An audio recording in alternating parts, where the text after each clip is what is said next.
dengan kiamat kecil. Hakikatnya mati adalah perpindahan dari kehidupan di dunia ini menuju.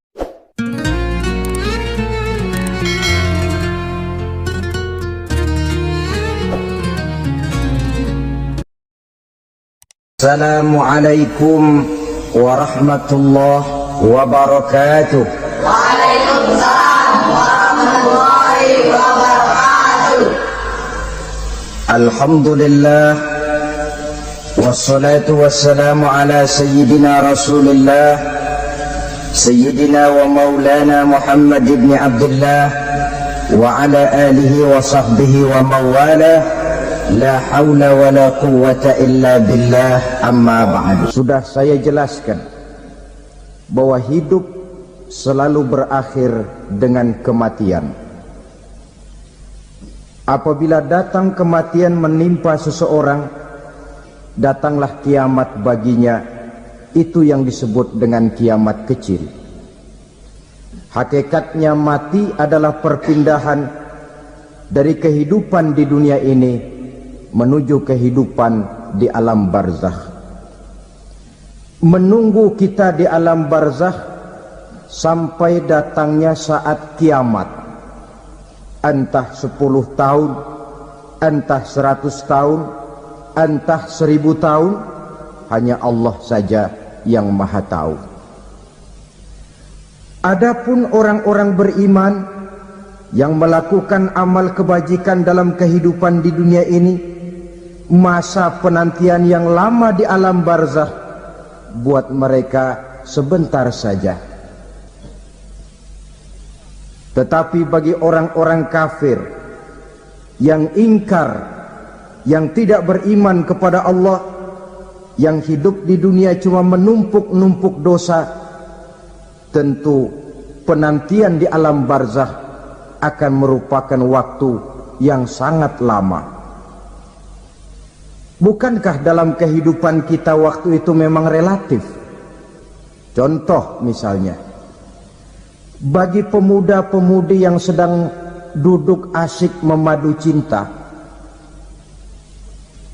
waktu 4-5 jam saja rasanya cuma 4-5 menit. Tenggelam oleh keasikan. Tapi buat orang yang berbaring di rumah sakit, meratap di balik-balik apa itu tembok derita kata lagu, di balik dinding-dinding penjara, sehari bagai seminggu, seminggu rasa sebulan, sebulan boleh jadi rasa setahun. Penantian yang sangat lama. Kapan kiamat itu akan datang? Ini rahasia Allah. Jangankan kita yang orang awam, baginda Nabi sendiri tidak diberitahu oleh Allah kapan kiamat itu akan terjadi. Tetapi sungguh pun demikian, banyak hadis-hadis yang menjelaskan ciri atau tanda-tanda datangnya kiamat. Nah, kalau sudah bicara soal tanda kiamat itu ada 2. Pertama yang disebut alamatus sughra, tanda-tanda kecil. Ini waktunya masih ada tenggang. Ada yang dinamakan alamatul kubra, tanda-tanda besar. Artinya kiamat sudah diambang pintu. Apa tanda-tanda kecil dari datangnya hari kiamat itu? Misalnya kata Nabi, apabila ilmu sudah diangkat oleh Allah, artinya apabila ulama sudah banyak wafat, minat orang belajar agama berkurang, lalu kebodohan nampak merajalela di mana-mana, zina dikerjakan secara terbuka, minuman-minuman keras jadi kebanggaan. Itu termasuk di antara tanda-tanda kecil terjadinya hari kiamat. Apalagi misalnya iza waladatil ammatu rabbataha, apabila budak sudah melahirkan tuan. Apa maksudnya? Ada yang mentafsirkan apabila anak sudah bisa membudaki orang tuanya. Orang tua yang melahirkan dia, yang membesarkan dia, demi setelah si anak besar jadi orang berpangkat, bertitel, berharta, berkedudukan, jadilah orang tua itu budaknya. Sehingga sering dibilang kalau orang tua kaya, anak jadi raja. Tapi kalau anak yang kaya, orang tua sering jadi budak. Apalagi munculnya fitnah yang bergelombang, timbul perang antara dua bangsa yang besar, waktu berjalan terasa sangat pendek sekali. Itu merupakan tanda di antara tanda-tanda kiamat. Termasuk di dalamnya sulit membedakan mana laki, mana perempuan. Kan kalau tanda-tanda kayak begini sekarang sudah banyak kita lihat kan. Ulama banyak wafat, penggantinya sulit. Zina dikerjakan berterang-terangan, minuman keras jadi kebanggaan, banyak anak membudaki orang tuanya, sulit membedakan mana laki mana perempuan. Kadang-kadang dari belakang kita lihat perempuan bener, begitu kita colek nengok jenggotan.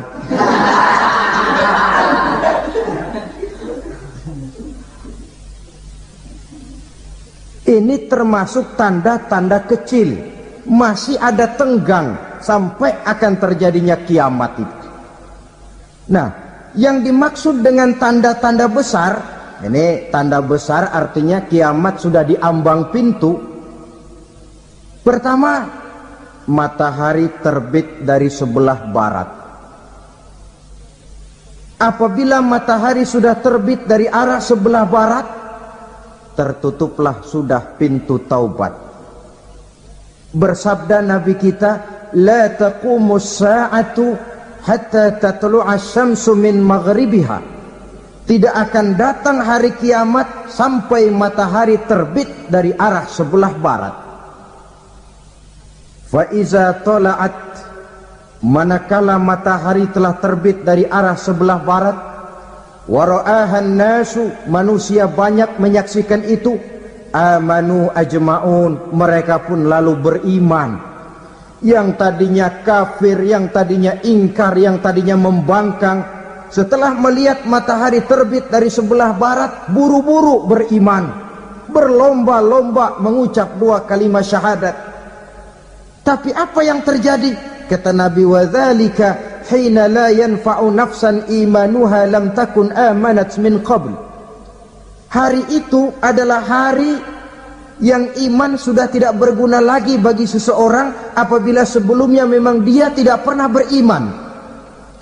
Au kasabat fi imaniha khaira, atau beriman tetapi tidak pernah melakukan kebajikan di dalam keimanannya itu. Hari yang sudah kasib, hari yang sudah terlambat, beriman tidak akan ada gunanya lagi. Ini pelajaran buat kita. Sebelum sang surya terbit dari sebelah barat, sebelum nafas sampai di tenggorokan, artinya pintu taubat masih terbuka. Kalau dua hal itu sudah terwujud, nafas sudah sampai di kerongkongan atau matahari sudah terbit dari arah sebelah barat, tertutuplah sudah pintu taubat. Tak ada lagi gunanya pangkat, jabatan, harta, bahkan beriman pun dalam suasana macam itu too late, kata orang Kulon. Sudah terlambat.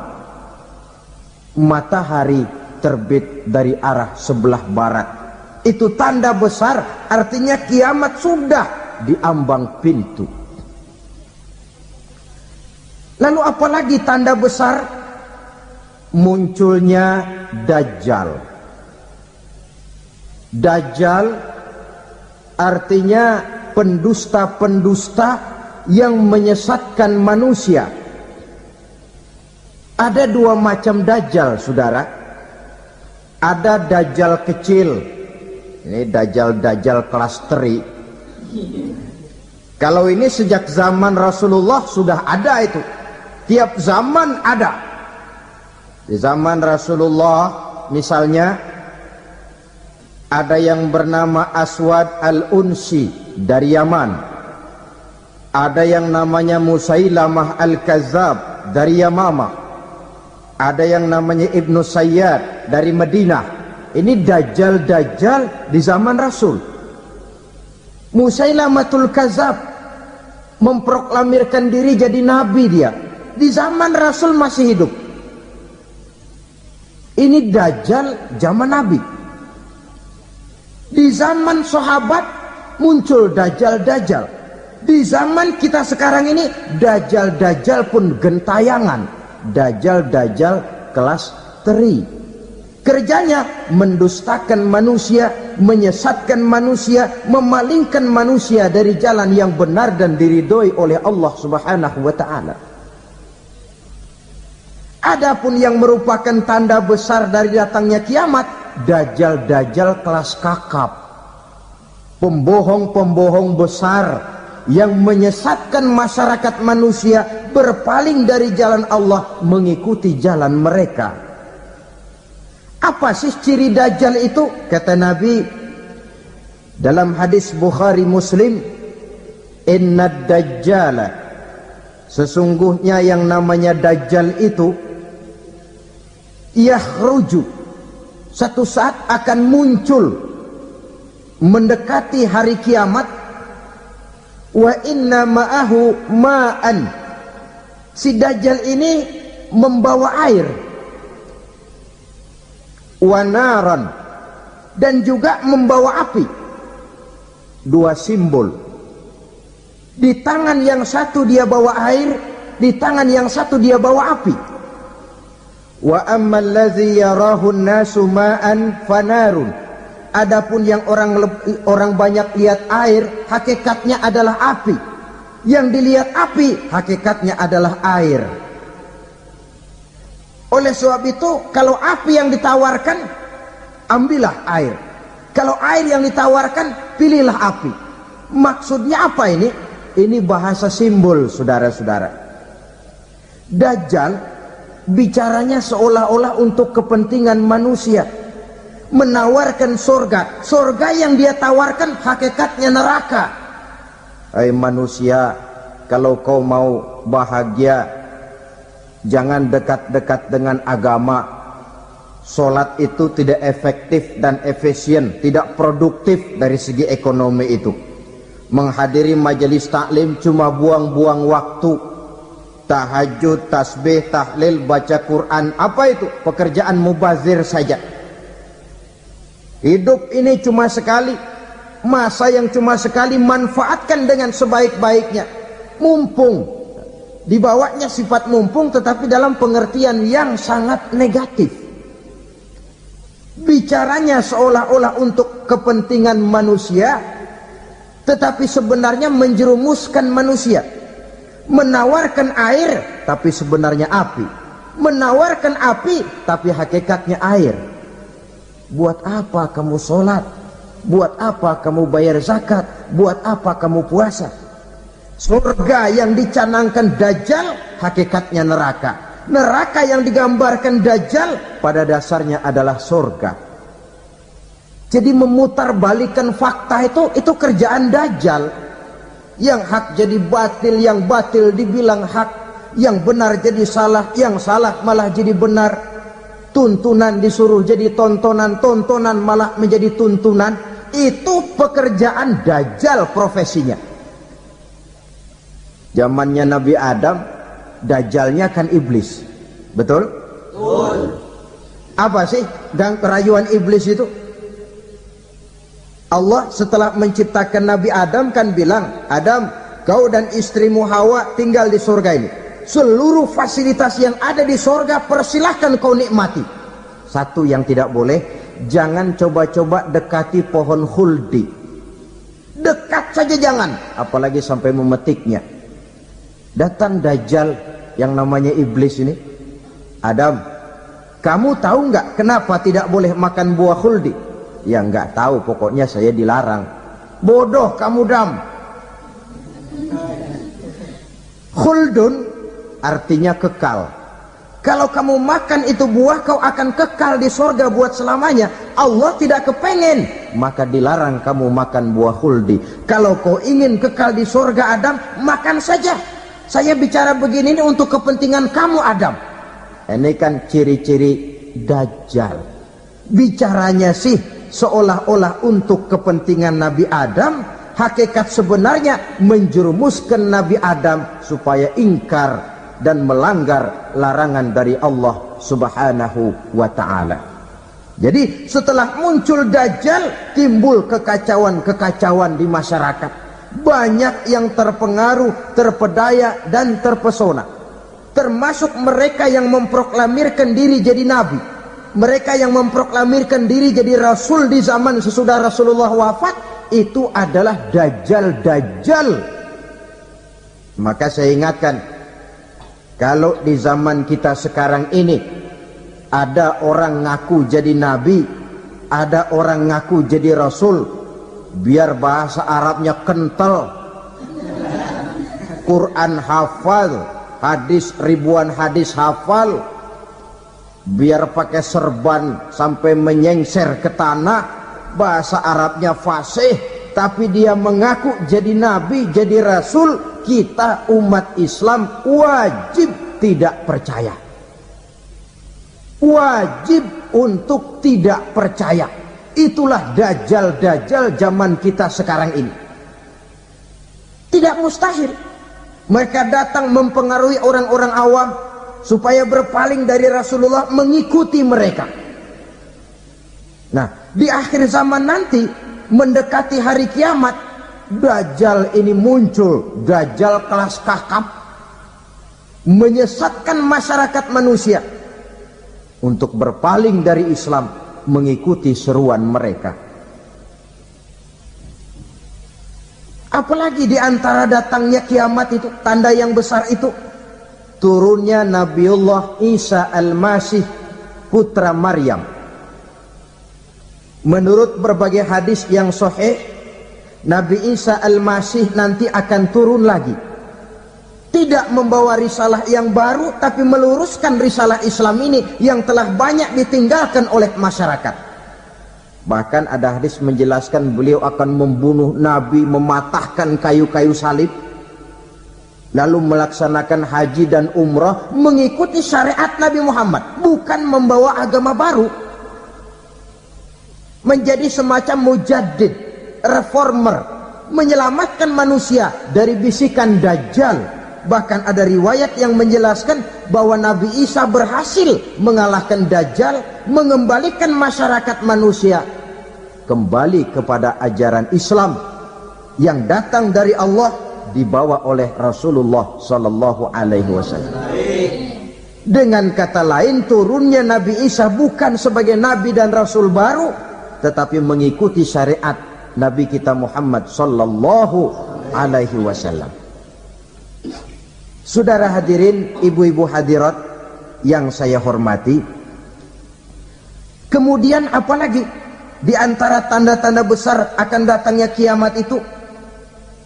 Keluarnya asap atau awan. Kata Nabi, inna min asrati sa'ah dukhanan yamla'u ma bainal masyriqi wal maghrib. Di antara tanda-tanda kiamat, munculnya awan atau asap yang memenuhi antara langit dan bumi. Ini pun diperkuat dalam surah Ad-Dukhan ayat 10. Fartaqib yauma ta'tis sama' bidukhanin mubin fayughshan nas hadza azabun alim. Bagi orang-orang yang beriman, mereka biasa-biasa saja. Tapi bagi orang kufur, datangnya asap dan awan ini merupakan azab yang kelewat pedih. Barangkali sedikit mendekati gambaran tentang azab yang pedih ini, saya ingatkan alam pikiran kita kepada peristiwa yang belum lama terjadi. Pernah dengar berita bocornya reaktor nuklir di Chernobyl, Uni Soviet? Pernah dengar? Bocornya reaktor nuklir di Chernobyl yang mengakibatkan ratusan bahkan sangat mungkin ribuan nyawa. Cuma satu reaktor.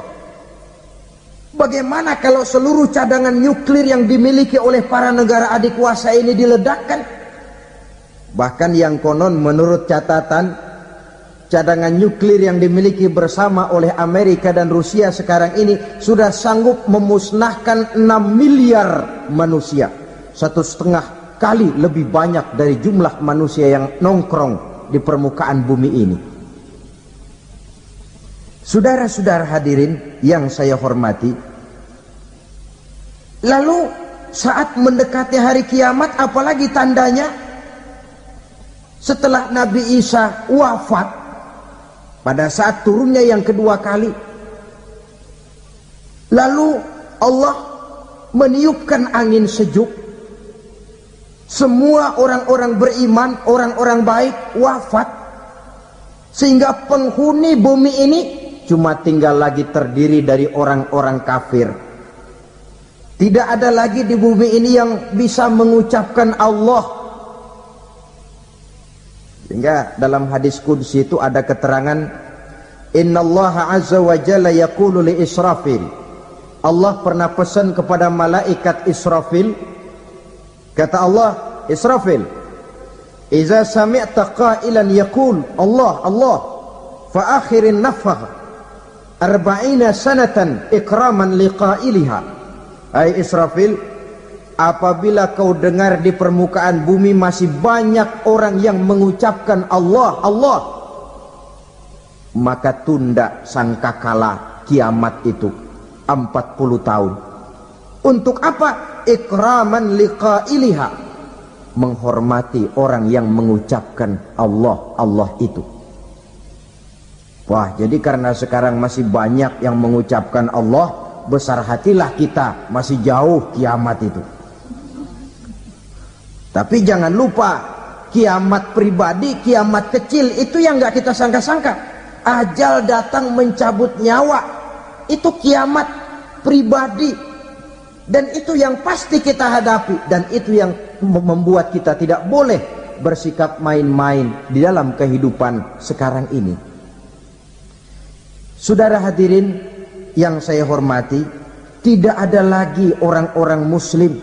Seluruh penduduk dunia ini kafir. Lalu terciptalah struktur sosial yang berlandaskan prinsip hidup semau gue.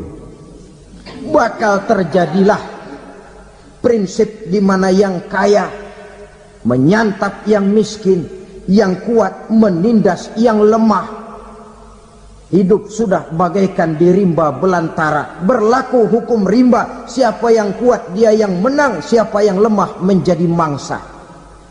Timbul kekacauan, maksiat merajalela, munkarat menjadi-jadi, sehingga isi bumi ini penuh dengan segala macam perbuatan dosa. Tidak ada perlunya lagi alam diperpanjang temponya.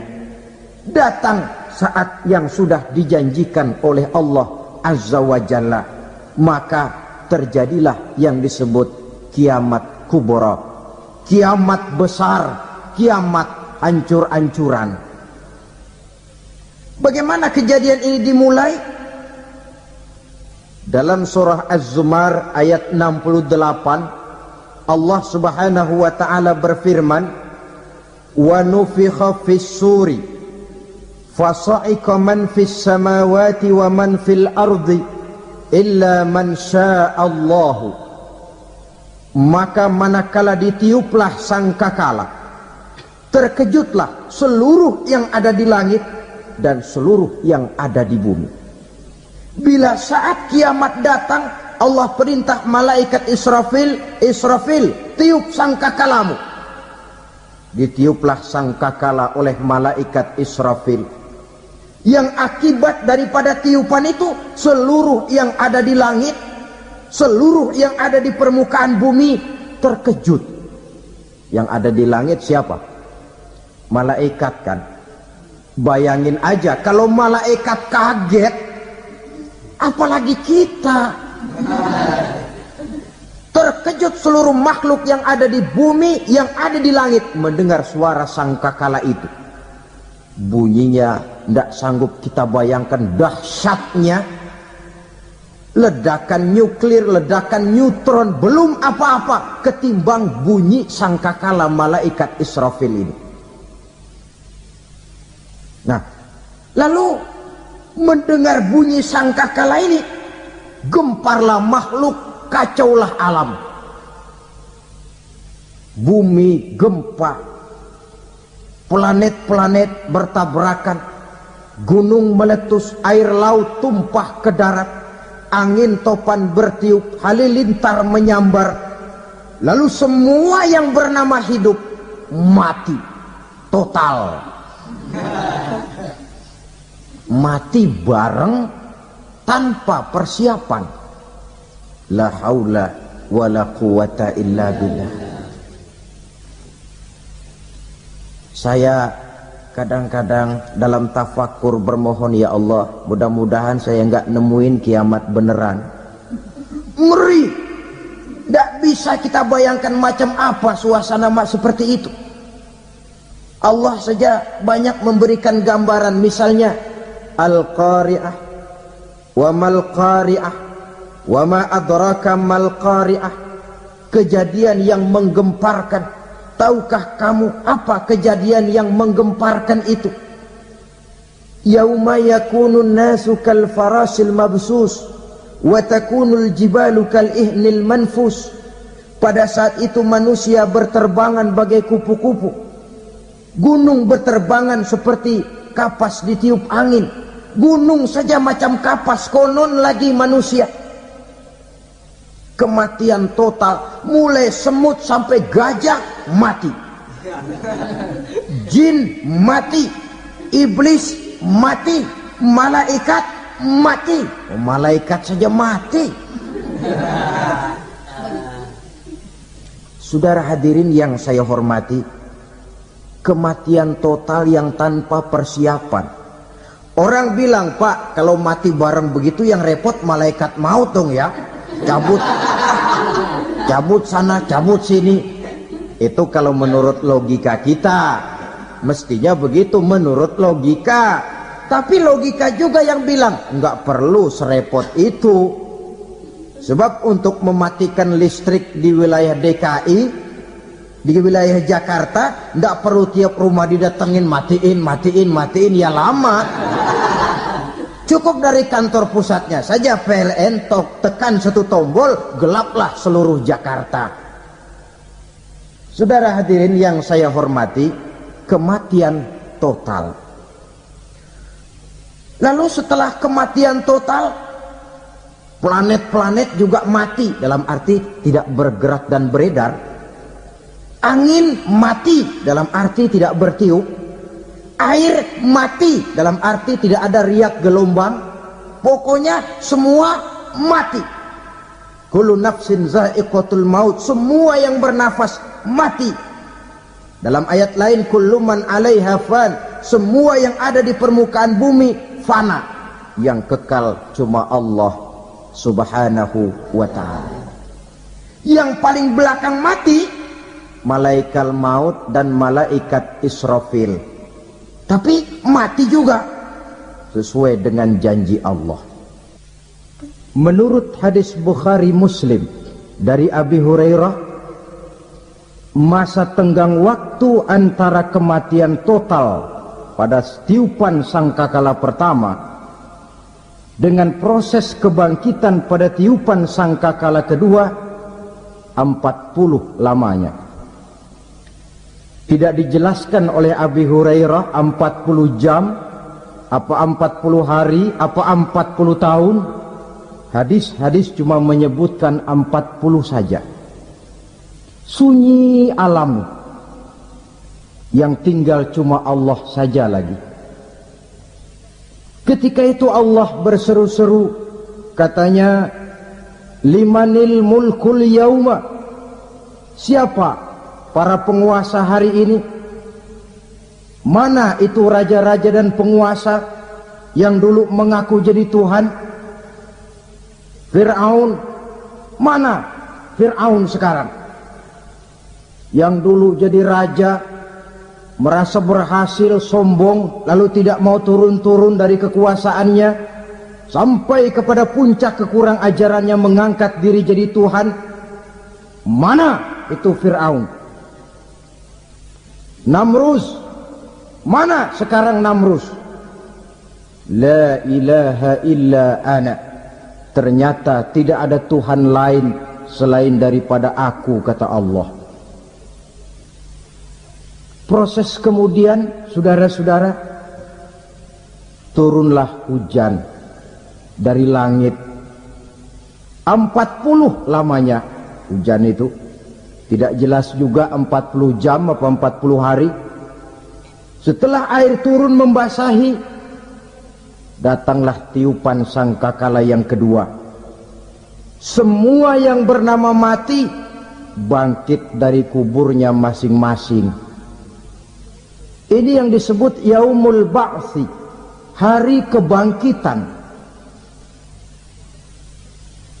Allahu Akbar. Pada saat kita bangkit dari kubur kita masing-masing, kumpul di padang mahsyar namanya. Bayangin aja, saya sendiri nggak sanggup bayangin. Manusia sejak zaman Adam sampai zaman kiamat kumpul bareng di tempat sama. Berapa banyaknya itu?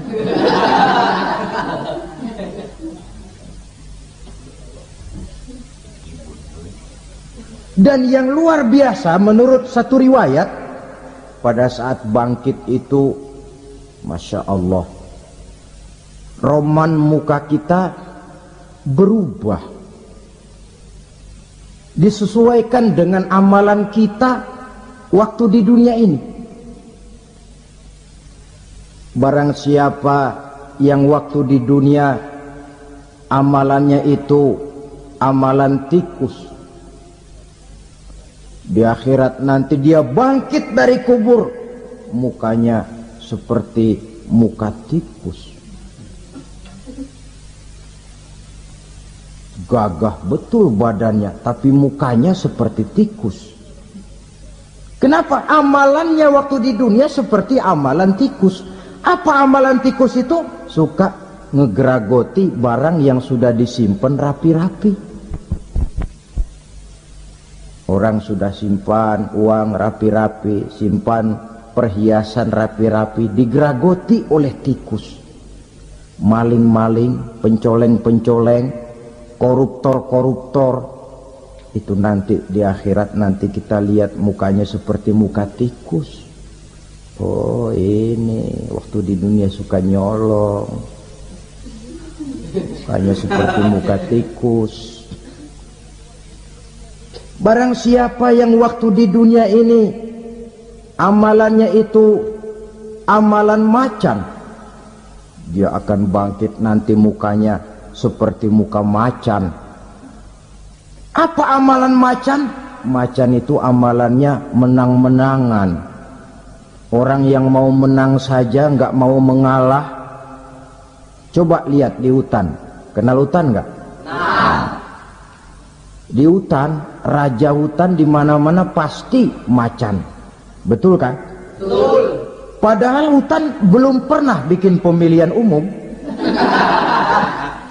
Tapi macan tidak peduli ada pemilihan umum apa tidak, pokok saya raja. Sebab apa? Macan jadi raja itu bukan karena benar, tapi karena kuat jadi raja. Setelah dia jadi raja, rakyat hutan yang mesti dilindungi malah dimakan oleh raja macan.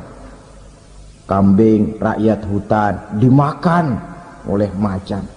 Ayam rakyat hutan dimakan oleh macan. Itu nanti kita lihat di akhirat itu mukanya seperti muka macan, gagah betul.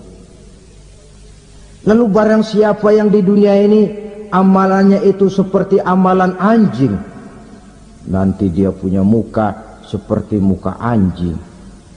Apa amalan anjing? Pertama, anjing itu kalau disuruh jaga rumah, dia tidak bisa membedakan mana maling, mana tamu. Biar yang datang maling, kalau bawa tulang, anjing kalem.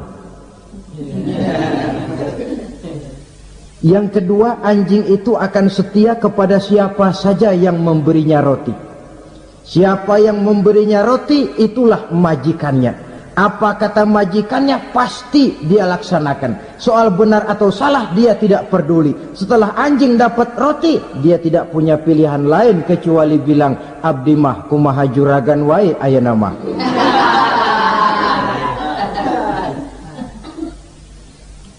Saudara hadirin yang saya hormati, berkumpul di padang mahsyar, tiap orang sibuk dengan persoalannya masing-masing. Matahari waktu itu didekatkan oleh Allah, panas luar biasa. Ada yang saking panasnya itu mencucurkan peluh keringat sampai sebatas mata kakinya. Ada yang keringatnya sampai sedengkulnya, ada yang keringatnya sampai sepusatnya, ada yang keringatnya mengalir sampai sebahunya, ada yang kelelap oleh keringatnya sendiri, sementara orang di sampingnya enggak apa-apa. Bergantung lagi amalan dia waktu di dunia ini.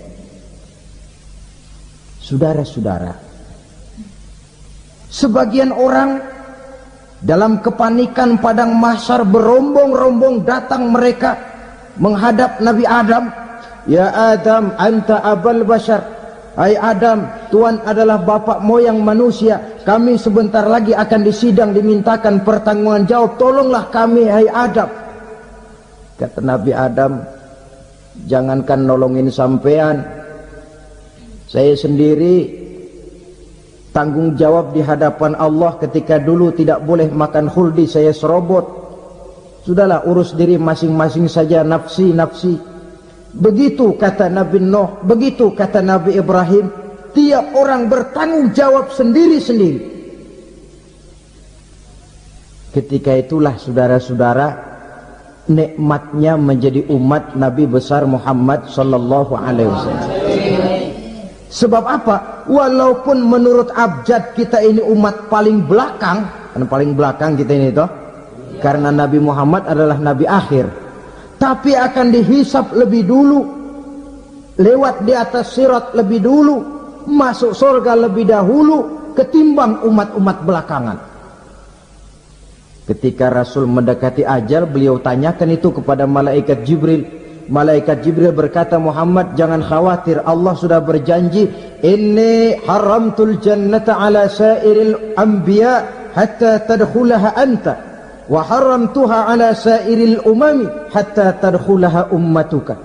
Surga aku haramkan buat seluruh nabi kecuali kalau engkau Muhammad sudah masuk ke dalamnya, dan surga aku haramkan buat seluruh umat kecuali kalau umatmu Muhammad sudah masuk ke dalamnya. Logikanya, walaupun menurut abjad kita umat paling belakang, bakal dihisap paling dulu, lewat di atas sirat paling dulu, masuk surga paling dulu, kalau mampir ke neraka juga paling dulu. Ya resiko. Jangan mau enaknya aja paling dulu. Saudara hadirin yang saya hormati, setelah masa kebangkitan itu jangan dikira begitu bangkit langsung diperiksa. Masih menunggu menanti ribuan tahun perhitungan padang mahsyar untuk sampai kepada proses yang disebut yaumul hisab, hari perhitungan. Seorang demi seorang bakal dipanggil. Bayangkan saja, kita se-RT saja di absen, kadang-kadang perlu waktu lama. Ini manusia sejak zaman Nabi Adam sampai datang hari kiamat, satu demi satu disidang di hadapan Qadhi Rabbul Jalil. Status sosial copot sudah waktu itu.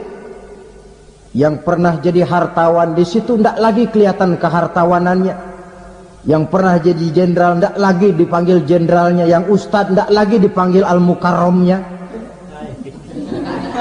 Seluruh status sosial selesai. Dipanggillah kita seorang demi seorang menghadap Qadhi Rabbul Jalil. Bagaimana proses penghisaban itu? Pertama, proses tanya jawab. Di antaranya ada hadis menyatakan, lan tazula qadama 'abdin yaumal qiyamah hatta yus'ala an arba'i khisalin. Besok di hari kiamat tidak akan bergeser telapak kaki seorang hamba sampai dia ditanya lebih dulu tentang 4 persoalan. Tentang ilmunya. Kemana ilmu itu diamalkan? Tentang umurnya. Di mana umur itu dihabiskan? Tentang masa mudanya. Kemana masa muda itu dipakai? Tentang hartanya. Dari mana harta itu didapat dan kemana harta itu dibelanjakan. Ini termasuk proses tanya jawab. Jadi kalau istilah pengadilan dunia, nama Fulan bin Fulan. Kamu waktu di dunia diberikan umur panjang untuk apa? Pernah mengalami masa muda, kemana kau habiskan masa remajamu? Kau diamanahkan ilmu, dengan apa ilmumu kau amalkan?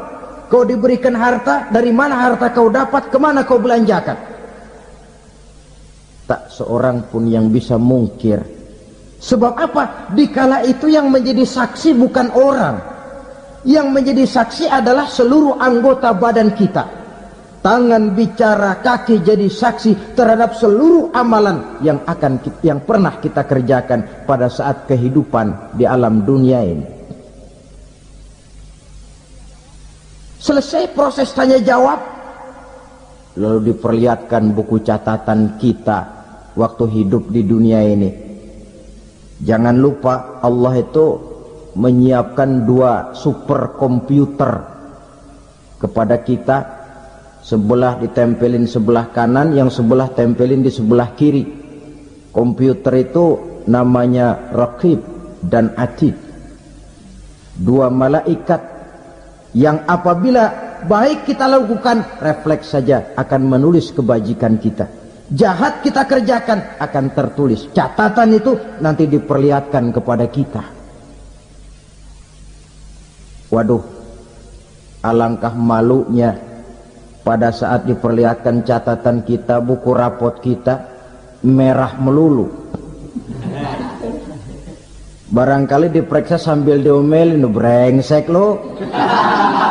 Buku merah melulu begini, bagaimana waktu hidup di dunia? Tidak cukup diperlihatkan buku catatan kehidupan, rekaman kehidupan. Rekaman kehidupan kita secara utuh sejak terlahir sampai ajal datang merenggut nyawa. Barangkali mirip dengan video sekarang ini, di mana terekam dengan baik seluruh kegiatan kita sejak yang sekecil-kecilnya sampai kepada yang sebesar-besarnya. Untuk kemudian kita pun menerima balasan. In khairan fa khairun wa in syarran fa syarrun. Kalau baik ya baik balasannya, kalau jahat ya jahat juga balasannya. Catatan-catatan kita diberikan.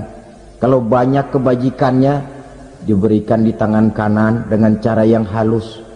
Kalau banyak kejahatannya diberikan dari sebelah kiri atau dilempar dari belakang. Itulah sebabnya sejak di dunia ini kita sudah mohon kepada Allah. Ketika berwudu membasuh tangan kanan, apa kita bilang? Allahumma a'tini kitabi biyamini wa hasibni hisaban yasira. Ya Allah, berikan saya kitab di tangan kanan, dan kalau saya memang perlu dihisab, hisablah saya yang seringan-ringannya. Tangan kiri berlindung kita kepada Allah, jangan sampai diberikan kitab di tangan kiri atau dari arah sebelah belakang.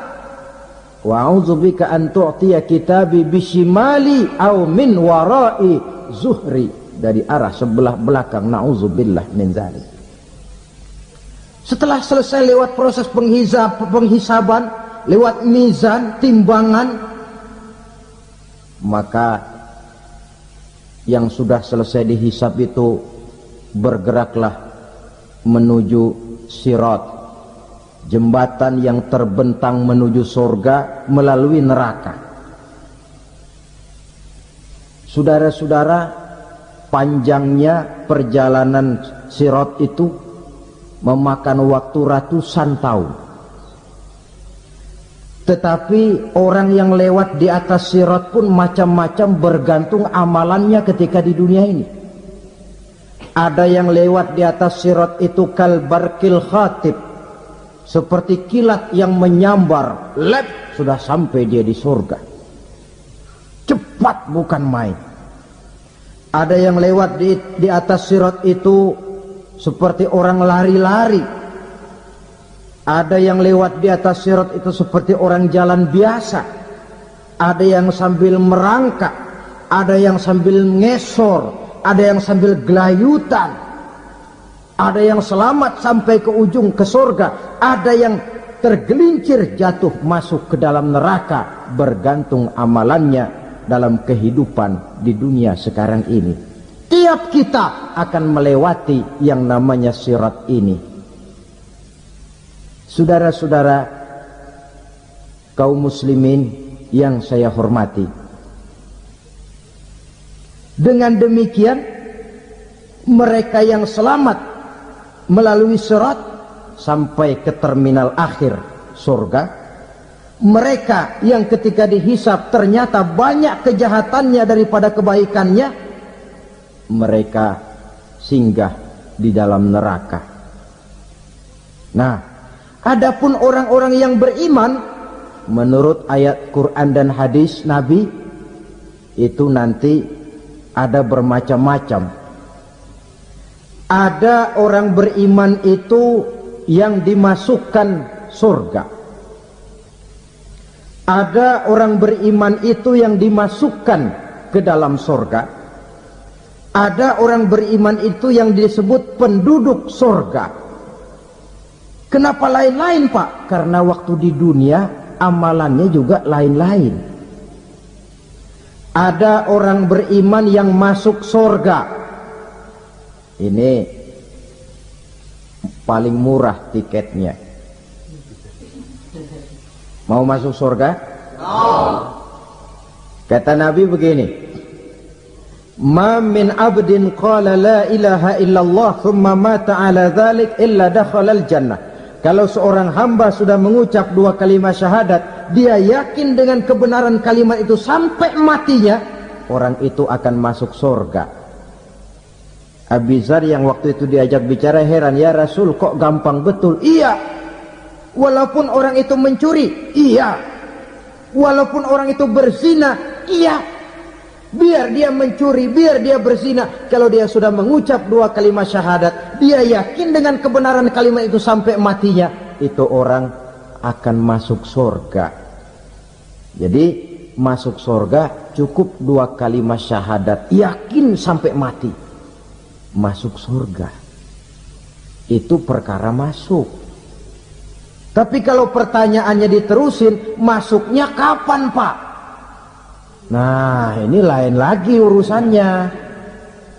Sebab ada yang masuknya itu langsung, ada yang mampir dulu. Di sana tempat cuma dua, kalau tidak surga, neraka. Mau ke surga, tapi mampir dulu. Yang mampirnya jelas di neraka. Kenapa? Dalam hadis qudsi ada riwayat, nanti itu di akhirat, setelah Allah selesai mengatur penduduk surga masuk surga, yang neraka masuk neraka, Allah berkata kepada malaikat Malik, malaikat Malik, labaik ya Allah, itu bajingan-bajingan tengik, manusia-manusia durjana yang waktu di dunia tidak mau sujud, jauh dari ulama, gemar melakukan yang munkarat dan maksiat, hidup di tengah masyarakat selalu jadi bibit keonaran, kufur, sudah masuk neraka semua. Sudah ya Allah. Nah, kalau sudah, coba sekarang kamu masuk, Malik. Saya, iya, masuk neraka. Mau apa ya Allah? Kata Allah, akhriju minan nar man kana fi qalbihi misqala habbatin min khardalin min iman. Kau masuk neraka, cari di dalam neraka orang-orang yang ada imannya walaupun kecil sebesar biji zarah, angkat mereka keluar. Masuk malaikat Malik ke neraka, cari orang yang ada imannya, korek-korek. Ya repot, udah pada gosong. Yang ada imannya diangkat ke atas, yang ada imannya diangkat ke atas. Lalu dimandikan di Nahrul Hayat, namanya sungai kehidupan di akhirat nanti. Cakep lagi rupanya, bersih lagi wajahnya, apel di hadapan Allah. Kata Allah, bagaimana mas? Kapok nggak sampean? Kapok ya Allah. Nah, kalau kapok, idhab fadkhulil jannah, pergi masuk surga sana. Berangkat mereka ke surga, ketemu sama teman-temannya yang udah sampai lebih dulu, yang nggak pakai mampir lagi. Terjadi dialog. Kata teman-temannya yang udah pada nyampe duluan, mas, iya, emang baru sampai? Saya baru sampai. Memang mampir di mana dulu mas? Kita sudah lama sampai di surga. Saudara buka surah Al-Muddatsir ayat 34-35. Ma salakakum fis saqar? Kenapa kamu mampir di neraka Saqar? Qalu lam nakum minal musallin. Mereka menjawab, kami mampir di neraka Saqar mas, gara-gara dulunya kami waktu di dunia ndak pernah sholat. Ndak pernah sholat? Ndak pernah. Karena rumahnya dekat masjid. Cuma dekat doang mas. Sholat mah enggak saya. Enggak pernah ngasih makan fakir miskin, enggak pernah hadir di majelis taklim, pendeknya enggak pernah melakukan kebajikan. Maka saya pun mampir di neraka Saqar. Untung betul saya punya iman mas, sedikit. Waktu hidup di dunia dulu saya pernah mengucap 2 kalimat syahadat, sekali-kalinya waktu mau kawin. Masya Allah. Untung saja kawin, kalau nggak kawin polos.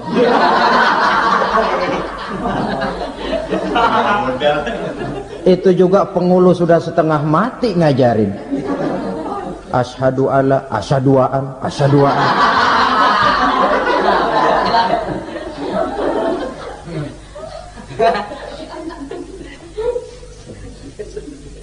Ini namanya masuk surga, ada mampir dulu. Ada pula orang mukmin itu yang dimasukkan surga. Namanya dimasukkan kan terima beres.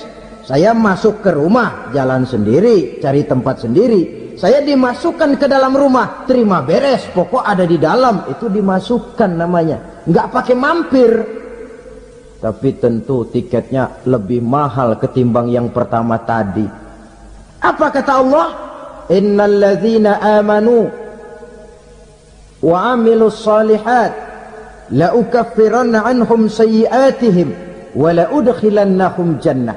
Sesungguhnya orang-orang yang beriman kemudian beramal soleh, kami hapuskan segala dosa dan kesalahannya, kami masukkan mereka ke dalam surga. Lihat ayatnya, Allah yang memasukkan, kita yang dimasukkan. Tidak pakai transit, tidak usah mampir.